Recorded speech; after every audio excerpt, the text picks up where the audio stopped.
Hello YouTube family, Sitaram, Har Har Mahadev, જય માતાજી। તો કેમ છો તમે બધા મિત્રો? તો આજે હું તમને દશામાના વ્રત પૂજન વિધિ વિશે જણાવીશ, તો વિડીયોમાં આગળ બન્યા રહેજો। તો દશામાનું વ્રત દર વર્ષે અષાઢ વદ અમાસ કે જે દિવાસોનો દિવસ તરીકે ઓળખાય છે તે દિવસે સવારે નાહી ધોઈને પ્રાતકાળે દશામાનું વ્રત લેવું। શ્રાવણ સુદ દશમ અથવા તો 11ના દિવસે આ વ્રતનું એટલે કે દિવાસાના વ્રતનું ઉજવણું કરવું। હવે તમને જણાવીશ કે વ્રત પૂજન કેવી રીતે કરાય, એની વિધિ શું હોય છે।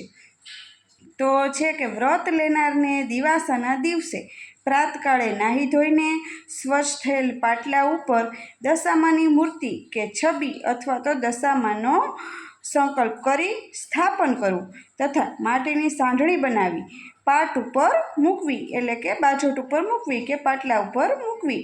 બાજુમાં કળશનું સ્થાપન કરવું।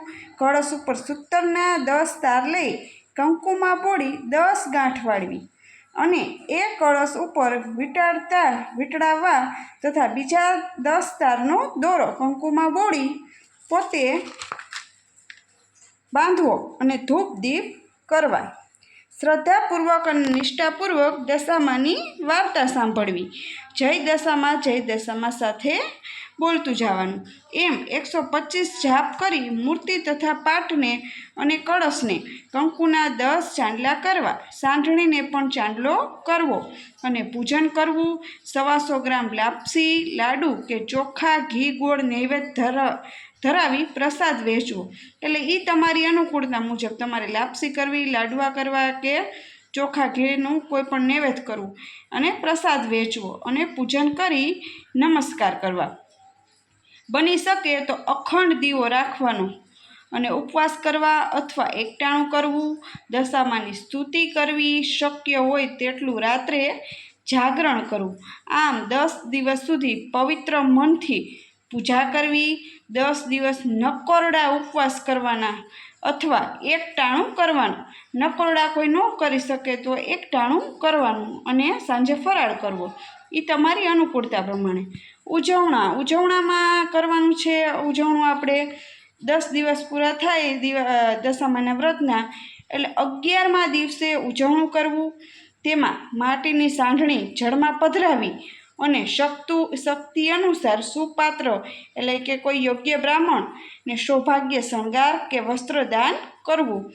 તન મનથી પવિત્રતાથી શ્રદ્ધાપૂર્વક આ દશામાના વ્રતની ઉજવણી કરવી અને આ પ્રમાણે 5 વર્ષ વ્રત કરવું। 5મે વર્ષે વ્રતનું ઉજવણું કરવું અથવા તો તમે 10 વર્ષ પણ કરી શકો। 5 વર્ષ કરી પછી 1 વર્ષ નહીં રહેવાનું, પછી પાછું 2 વળવાનું વ્રતને। ઉજવણામાં પોતાની શક્તિ પ્રમાણે ચાંદીની સાંઢણી બનાવી અને જળમાં પધરાવી અથવા તો બ્રાહ્મણને દાનમાં આપવી અને વસ્ત્રદાન કરવું અથવા તો યથાશક્તિ પુણ્ય દાન કરવું અને શક્તિ અનુસાર બ્રાહ્મણોને ભોજન કરાવવું, બાળકોને જમાડવા। આ પણ શક્ય ન હોય તો દશામાની 5 અથવા 11 ચોપડીઓ વાંચવી। જો તમે કાંઈ ભોજનને એવું ન કરાવી શકતા હોય તો તમારે દશામાની 5 ચોપડીઓને વહેંચણી કરી દેવાની અથવા તો વાંચી લેવાની તો પણ ચાલે, જો કાંઈ શક્ય ના હોય તો। આ વ્રતના પ્રભાવથી ખરાબ દશા નાશ પામી સુખ, શાંતિ અને સમૃદ્ધિ વૈભવ મળે છે અને શ્રદ્ધા મુજબ તમારી જે શ્રદ્ધા એ પ્રમાણે શ્રદ્ધા મુજબ આ દશામાના વ્રતની ફળની પ્રાપ્તિ થાય છે। તો બોલો જય દશામાં, બોલો દશા માતની જય।